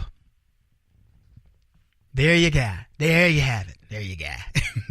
There you have it. So, look, there's proof in what Donald Trump is doing here, and I love it. This is exactly what we predicted. And do you think the media is going to tell you that it's been a breakout Black Friday, that retailers are flush, the stock market's going to go up, that, people have seasonal jobs and, they're getting regular jobs and they're feeling good about the economy and they're spending money? No, I don't want to tell you that. Why would they tell you the truth about Donald Trump? Why would they tell you the truth about how this economy is going? Look, folks, you make this engine run. The better you feel about who you are. Make America great again, America first. Wow, what a novel concept to actually make you feel good about being a human being, who you are. You want to know why you feel good about who you are? Because you're the most amazing citizens on the planet. You want to know why you want to make a distinction between American and other? Is because everybody knows what it means to be American. Go tell somebody, I'm from Dubai. It's so fresh and new, and the kingdom over there, the king, he regulates everything. Okay, fine. Tell somebody you're from Dubai. Tell somebody you're from America. Find out where they want to live. You might want to visit Dubai. Not me. But you don't want to live there. Most people don't give a crap about Dubai. Is America new? No, we're not new. There's no new and improved needed. We're America. And the only thing we had to do was get back to who we were, to the core values of being American. And that's why you're watching what's happening happen. Have we even talked about the results of President Trump's visit to China? I'm not talking about us. We've touched on it a bit. I'm talking about in general. What do you know? How many people have you told, did you realize that the president brought back a $250 billion trade package in favor of the United States? Did you know that President Trump got China to reduce tariffs on products going to China? Do we even need to go into the idea that we now sell coal to China? We now sell beef to China, an embargoed product, something they would not buy. 8 years under Obama, they did not buy our beef. They did not buy our coal, nor did they reduce any of the tariffs that Donald Trump got reduced on his trip to China. See, they don't talk about that. Because that would be the truth, and they want to keep you buried, mired in the lie. It's quicksand for them. They want you to step into it. Talked earlier, Roy Moore's people came out. He said, hey, I know I'm jumping around a little bit here, but you'll get the point. They said, produce the document that shows that Roy Moore supposedly did this. He wrote in the yearbook and all that. Let's see the yearbook. No, we're not going to show you the yearbook. Why? Because the left are frauds. Gloria Allred and not the entire engine that's trying to take down Roy Moore are frauds. That's why I'm focusing on frauds today. Anyway, we got to take a short break. Lots to talk about. It's going to be a fun show. Keep it here, folks. Kevin Jackson. This is the Kevin Jackson Radio Show. Do you owe back taxes to the IRS or state? The secret to avoiding the IRS nightmare is to seek professional representation. My friends at Security Tax Associates provide the most cost-effective and ethical representation in the industry while helping to avoid seizures, levies, and wage garnishments. Security Tax Associates is here to ensure that the appropriate steps are taken to permanently eliminate any possibility of future tax burdens once and for all. For a free, no-obligation consultation, contact Security Tax Associates, 844-779-4177. That's 844-779-4177. 844-779-4177. Or visit them at securitytaxassociates.com.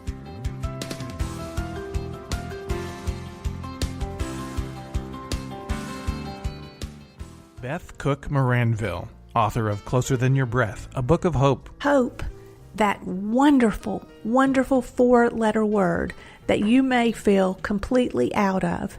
I wrote this book to give you great hope. It's not too late. If fetal position is an all too familiar place for you, I understand. If the next 60 seconds are too long, this book is for you. Wherever you are right now, whether you're dealing with divorce or death or sickness, take hope. You are going to make it through this pain. Don't roll your eyes. I've walked this road and I know it. The best is yet to come. Closer Than Your Breath, a book of hope from author and speaker Beth Cook Moranville, can be found on Amazon.com or Kindle.com. For more information, visit closerthanyourBreath.com or on Facebook at Closer Than Your Breath.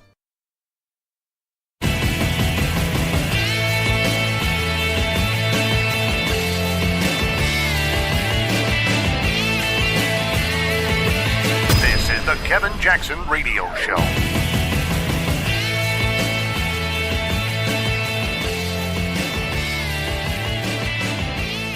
All right, everybody, welcome back. Kevin Jackson here. Talking about the fakes and the frauds on the left, and there are plenty. KJRadio.com. You're going to want to get my show digitally on demand anytime you want at KJRadio.com, because let me just tell you, we are breaking it down for you now. We've always delivered what I think is a quality show, but I think that, theming these shows and letting you understand what is on my mind at any given time is really, to me, it helps frame it out a bit. And I know a couple of people wrote to me and said, Kevin, I really like that format. So we're going to keep it up as long as my imagination can come up with something. I come up with it literally minutes before we start the show. I'd like to tell you, yeah, we're sitting around talking about what we're going to theme the show for today. It isn't like that. I wish we had that kind of time. We don't have that kind of time. Hey, if you want to support what we do, if you're hearing the show, figure out a way to do something to promote us. Just one little thing, man. Click a button, forward a segment to a friend. Send the link to people on your email list. Whatever. Help us out. And I don't say that, like, woohoo, I want to know more of your friends. They need to know what I'm about. It isn't like that. It's because if you're listening, there are other people you probably want listening. Let's get them on. Let's get them listening, especially your teenagers. Man, I love talking to the teenagers, the young bucks. And you know what? If you've got a son or a daughter and you want to have them talk directly to me, please have them call 844-551-8255. If you don't get us, leave a message. I will figure out a time to call your son or your daughter. We'll have a conversation. If they want it on radio, we'll put it on radio. But I want to talk to your youngsters and explain my life. Help them out. Yeah, I mean, I'm really anxious to do this. Now, there are a couple people who've been, Kevin, when are you going to let me be on for an interview for this or that? You know what? If you think you're worthy to have a conversation on the radio, get in touch with us. I don't mind. Look, I know I talk throughout the entire show. That's the format. And Tim's getting married. Blake's trying to get a show produced. They'll be back. We'll bring on other people. And I'm more than willing to talk to you guys. Give us a call. 844-551-8255. So I was talking about President Trump's trip to China. And people don't even know what happened while he was there. It's amazing to me how ignorant that the press has tried to keep people over this. Big success, especially on trade.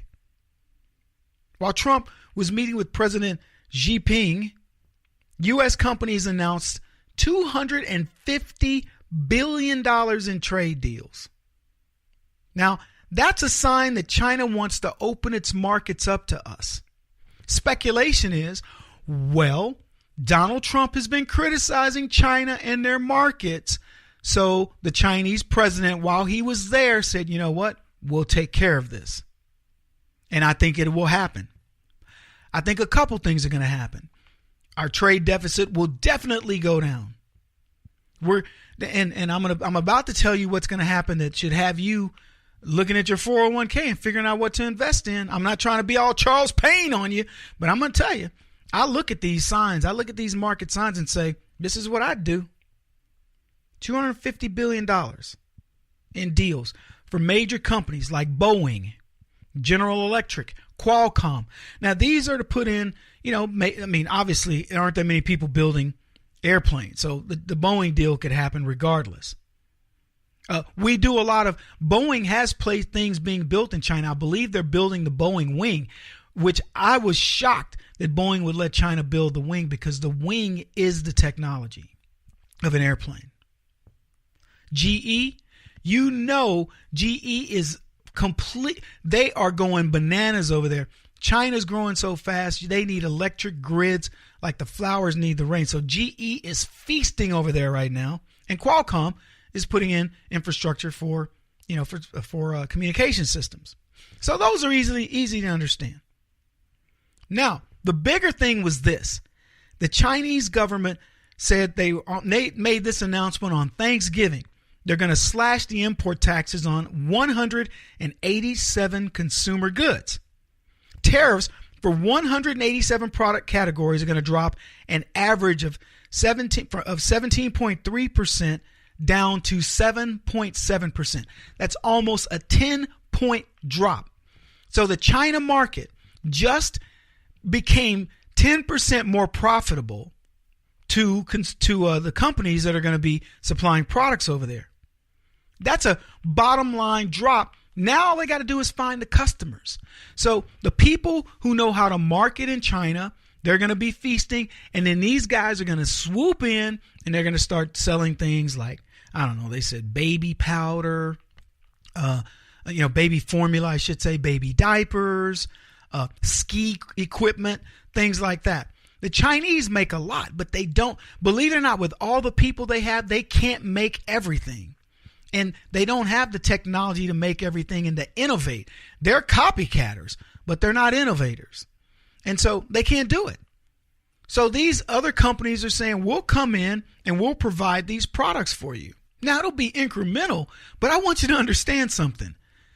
Incremental in China, where there's 1.5 billion people, if you get 300,000 of the market, you're rich. I mean, 1 million is nothing. We're not even talking percentage. So we're to hit, if you do anything in that market and you're successful at it, you're a multi-millionaire. And as long as you can make that product, relatively inexpensively, there's a middle class that's growing. It's not huge, but it's growing. So think of it this way: 1.5 billion people. So let's just say half the people are completely impoverished. Let's go 60% because it is communist. All right. So you got 1.60% or 900 million people can't buy anything, but 600 million can. And there's a gap. Chinese have a very small middle class, lots of rich and lots of poor. I mean, not lots of rich comparatively in compared to the middle class. So their middle class maybe say 20%. The wealthy are like 10%, and then the poor are 60, 70%. So they got a lot of people that can buy your stuff. Now I want you to think about this. Donald Trump announced the deal for China for the beef in, I believe it was May 10 or 12, 10 through the 12th, sometime along that time. We shipped our first beef deliveries to China on June 23rd. A month and a couple of weeks later, we had already shipped product to China. It was shipped by Tyson Foods, and there'll be other beef producers that will be there. And they just started to go into that market. I haven't looked at Tyson stock from the time they started till now, but my suspicion is they're not doing too badly. And now just think it'll start to ramp up. All these products, 187 products, now got a 10% reduction. Folks, you get your money in the market under Donald Trump if he hasn't proven that already. We'll be back.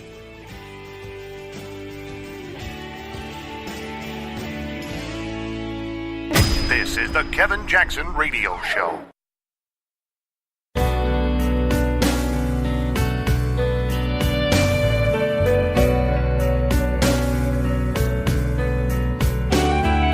This is the Kevin Jackson Radio Show. Hillary Clinton's a two-time loser. Kevin Jackson's who you're listening to, folks. KJRadio.com. Hillary Clinton, a fake, a fraud, a scam artist. And she almost became president. Hard to believe, man. People wanted her. But nobody expects the third time to be the charm. Hillary's already said, I'm not running in 2020. Really? Okay, whatever. Thanks. Let me tell you who's not going to run in 2020. Just so we're clear. The front runner to the Democrats' nomination currently is Bernie Sanders. He will not run in 2020. I'm going to make that prediction for you now. Elizabeth Warren's in the top 5. She will not run in 2020. Joe Biden, top 5, will not run in 2020. And I could go on. Hillary Clinton, no chance. So who does that leave? Oh, they got Kamala Harris. No chance. They got Cory Booker. No chance. They have nobody with charisma, nothing. None of them are going to run. Hillary Clinton's still on the worst book tour of her life. Yep. And on her latest stop, she sat down with Hugh Hewitt, who I respect Hugh, but he was a bit gushy over Clinton during this, very complimentary of her in the book. Even though, do you think he probably read it? Hugh read it. But what's interesting to me is Hillary believes her failures have emboldened her to be the leader of the party. And why not?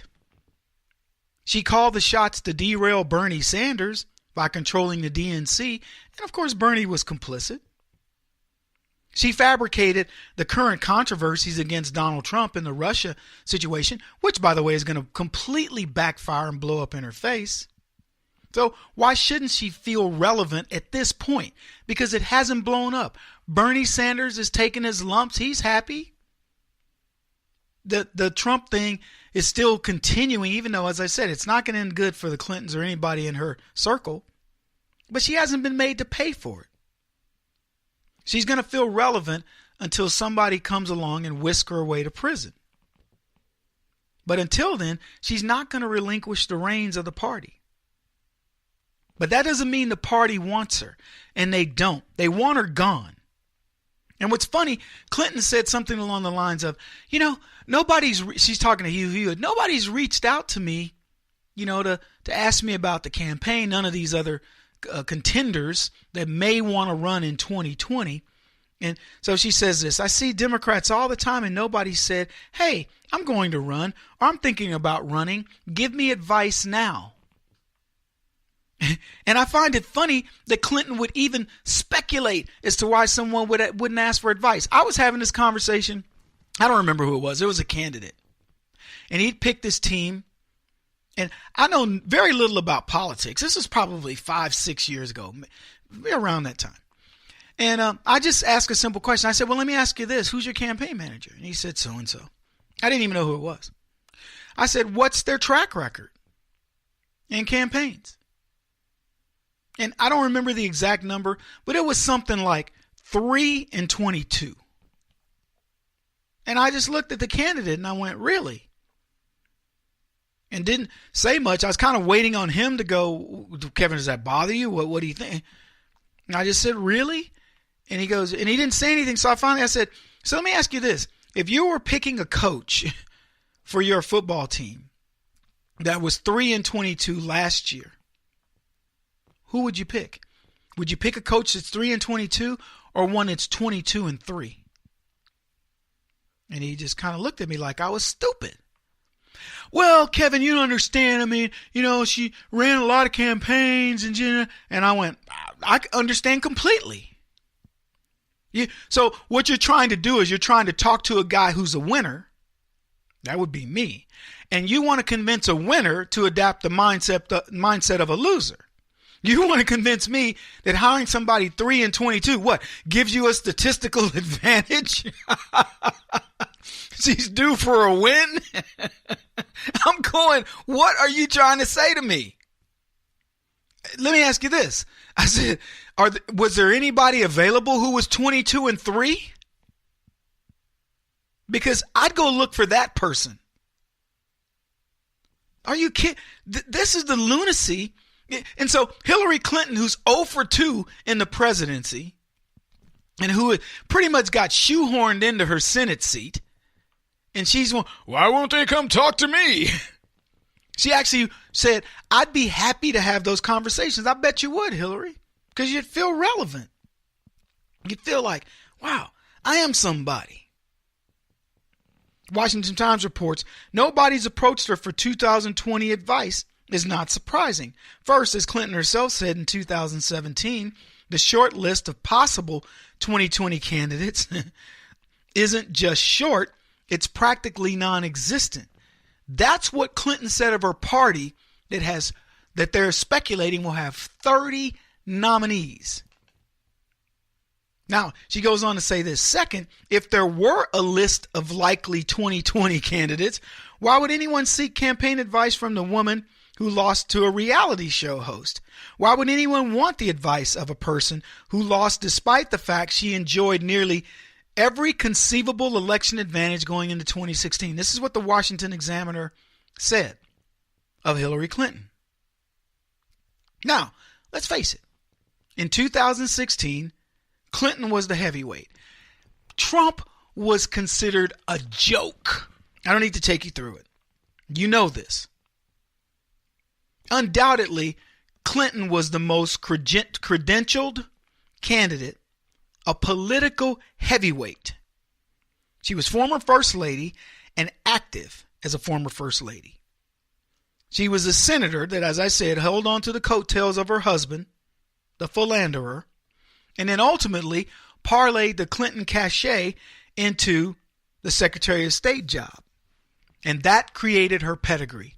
Now she's got presidential experience, I've got the senatorial experience, and now I have cabinet level experience, worldwide gallivanter. And so that's all she needed. Donald Trump, no matter what he said, he can't match those credentials on paper. I'm a international businessman. Congratulations. He's far more accomplished than she, but he didn't have the pedigree. The Clinton name alone brought a certain level of cachet, provided a big advantage in political circles and fundraising circles. Clinton, I don't know how much money she had, but she and Jeb Bush, if I'm not mistaken, had more money than any of these guys, probably than all of them combined to start, except for maybe Perry. I think Rick Perry had quite a bit. And despite the financial woes of the debt broke Clintons when they left the Oval Office, and what Hillary said, they amassed a fortune prior to 2016. They could have financed most of their campaign, but they instead relied on a vast network of large donors who were at their disposal. And because of this, Hillary ran the most expensive campaign in history, raised more money than Barack Obama. She had the media literally, I mean this in all sincerity, in her pocket. We found out through disclosures of Fusion GPS that we don't know who they are yet, but they paid media. There was a story back in July of 65 media people who had met with the Clintons and had orchestrated news stories. Fake news paid off media. And that fake news paid off media told us that the Democrats were unified, despite the fact that we watched Bernie Sanders not selling out, but filling rallies. 10,000, 15,000 people. Hillary Clinton couldn't get enough people for a cake sale, for a bake sale. And it doesn't matter. But Bernie is leading a pack of youngsters, off the cliff, but they weren't going to follow Hillary Clinton, and they didn't. And then you had Donald Trump. And Trump was Trump. Stumbled over himself in debates, made controversial tweets. No campaign experience, initially self-funded his campaign. Nobody expected Trump to make it out of the primaries. But despite having the deck stacked against him, including potential collusion from Obama to help Clinton win, Trump did it. He defeated her. And now she wants to know what happened. All the money in the world wouldn't allow Clinton to retire. That's my contention. She's not even, it's not about the money. If Clinton were smart, she would have run away like a scalded dog. But she's not. She's dumb. I mean, it's just crazy to watch her. And when the book tour ends, let me tell you, so does the era of the Clintons. Her book sales are inflated. On a Texas stop, she was at a Austin Book People, and she announced that the visit had quickly sold out, but the $30 tickets were way down from the norm. And then the ticket included a copy of the book, which cost $34.95 at Barnes & Noble. So she was actually paying people $5 to show up to her book event. Kevin Jackson on the Black Sphere Radio Network. Do you owe back taxes to the IRS or state? The secret to avoiding the IRS nightmare is to seek professional representation. My friends at Security Tax Associates provide the most cost-effective and ethical representation in the industry while helping to avoid seizures, levies, and wage garnishments. Security Tax Associates is here to ensure that the appropriate steps are taken to permanently eliminate any possibility of future tax burdens once and for all. For a free, no-obligation consultation, contact Security Tax Associates, 844-779-4177. That's 844-779-4177. 844-779-4177. Or visit them at securitytaxassociates.com.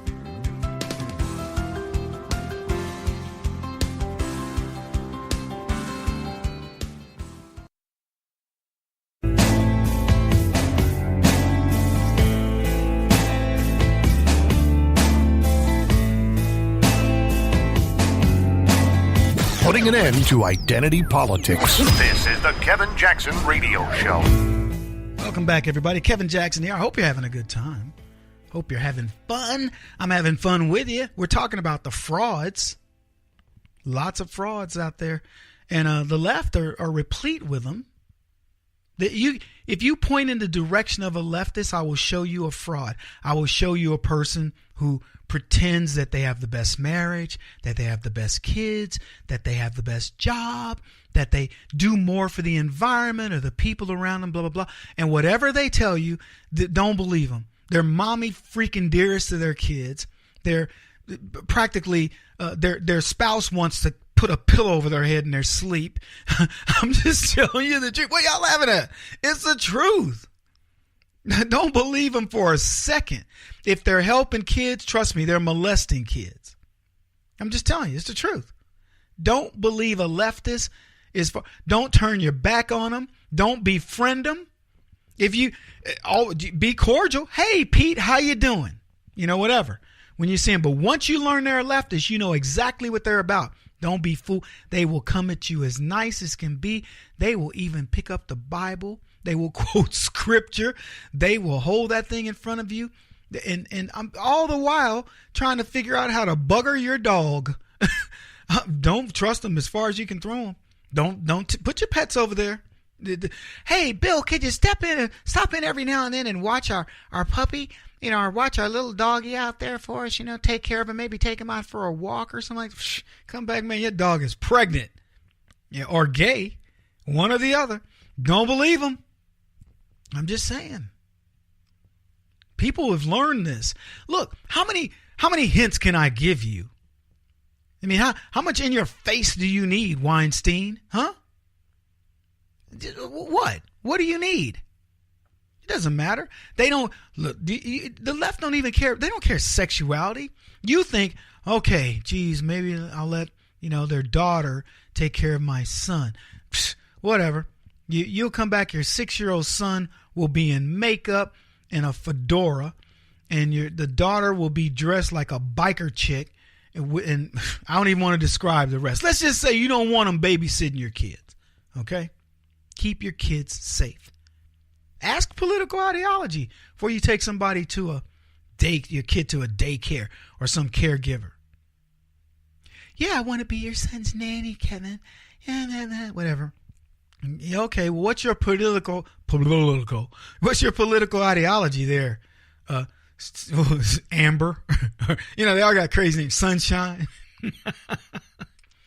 Well, prior to becoming a stripper. Oh, man. You ain't watching my kids. Not that I have kids to be watched, but I'm just saying. Yeah. Bruce Willis spoke up. Said Donald Trump might be the best president ever. Did you guys see this story? Bruce Willis. He appeared on Jimmy Fallon. And it was a funny segment because Bruce was in this Trump hair. Like a wig, a Trump wig. And it's an obvious setup. It was so cool. So then Jimmy's like, wow, something different about you, Bruce. Bruce is like, what?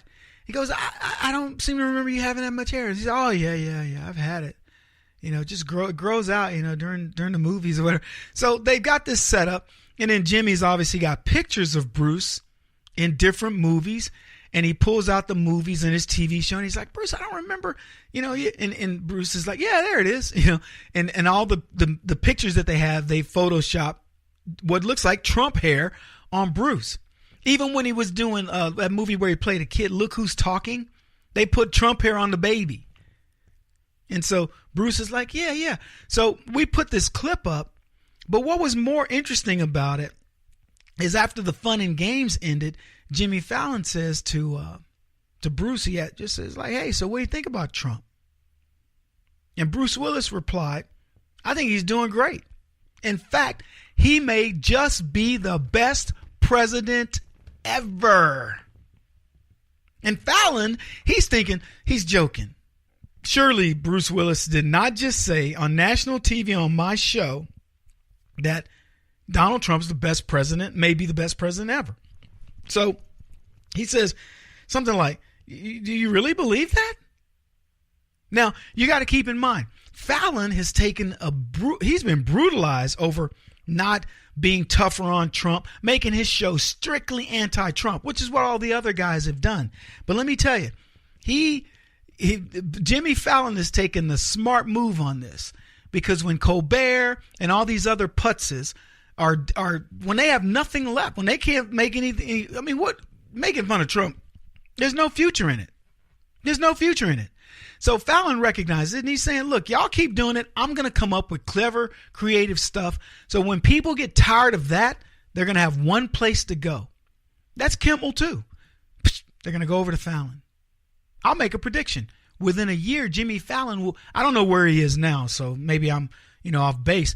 But if he's number one now, he'll be even more number one. If he's number 2 or number 3, he will be a solid number 1 in less than a year in late night. That's my contention. But anyway, so he's taking criticism because he's not being tough enough on Trump and all this. But he did want to clarify. He wanted Bruce Willis to say, are you serious about this? And Bruce Willis says, yeah, I'm being serious. Trump's always been a winner. And to be honest, I can't think of a better man to lead America at this moment. And I'm telling you, I 100% agree. He says Trump has a winning mentality, and I believe that every American can identify with that. He is the guy that we need right now, and I think that we should settle our differences and support him. Now, when you're looking at Hollywood for conservatives, maybe Bruce Willis has been among those names, but I've seen Kelsey Grammer, John Voight, Robert Davi, a few others. They're the same old people. I don't recall Bruce Willis being one of them. Vince Vaughn's one. Thank you, Vince Vaughn. Yeah, and there are others, but there's a handful, and they managed to keep working despite being outwardly conservative. James Woods, unfortunately, is one of them that isn't working as much as he might. What a great actor, too. But anyway, so you've got Jimmy Fallon who's questioning Bruce Willis, and Bruce is all in on Donald Trump. But his strongest words came to those who oppose Trump and who want to thwart the political system. And he said this: before every election so far, there were debates, fighting between candidates. But once we had a winner, everybody just stood behind the elected president. Now we see that the fighting and conflict continue long after the 2016 election. I don't like it. Doesn't look good. If you don't like him, go to Canada or something. Now, those are strong words. Strong words. And I'm going to tell you, I suspect in a year or so, more Holly weirdos are going to join Willis in his sanity. And this epiphany is going to occur to people, not just in Hollywood, but outside of Hollywood. And I contend to you that it's already starting to happen. I believe that people like Jennifer Garner, who made her comments earlier about, why don't you back the president? Lindsay Lohan, she may be crazy and on drugs, but when she's sober, she says the right things. And on and on. You have people that started backing away from Obama. Remember when Matt Damon said he was breaking up with Obama? We did a piece on it. He was breaking it off with Obama. Breaking up with a black dude. Mama and daddy finally got him. You need to leave that black boy alone. But I love him, Mom. I love him, Dad. But he's no good, son. He's no good for you. Let it go. They had probably got Boston accents. Let it go. Let it go. The black kid can't help you. He doesn't even have a car. So Matt Damon broke it off, and many others did. They got sick of Obama, and they're sick of him now. They're sick of Obama. They're sick of Hillary. And to get a guy like Bruce Willis on the record saying, look, I don't know what he thought. I really don't know if he's a staunch conservative. I hear he is, but I don't know. But to see him go on record and say this warms my heart. Not because, they should all be saying this. I mean, it's kind of frustrating because we're happy when we get a star like this. It's like I was talking about Denzel Washington earlier. You're happy when they say something that validates who you are and what you believe because they have some sort of Svengali credibility. But in fact, they have no more credibility than you do. You did the right thing and got Donald Trump elected, and you were vocal about it. Many of us were. Some of you were hiding, but many of us were vocal. And so if Bruce Willis is now becoming vocal, congratulations to him. I hope it's because he's got a ton of money in the bank and he's like, I don't need to worry about these fools. Or he's got movie deals out the wazoo. But it was a big deal for him to say it. And who knows what the ramifications are going to be. How many people in Hollywood will follow suit? He won't stop until he's the top-rated radio talk show host in America. What kind of weird competitive freak are you? This is the Kevin Jackson Radio Show.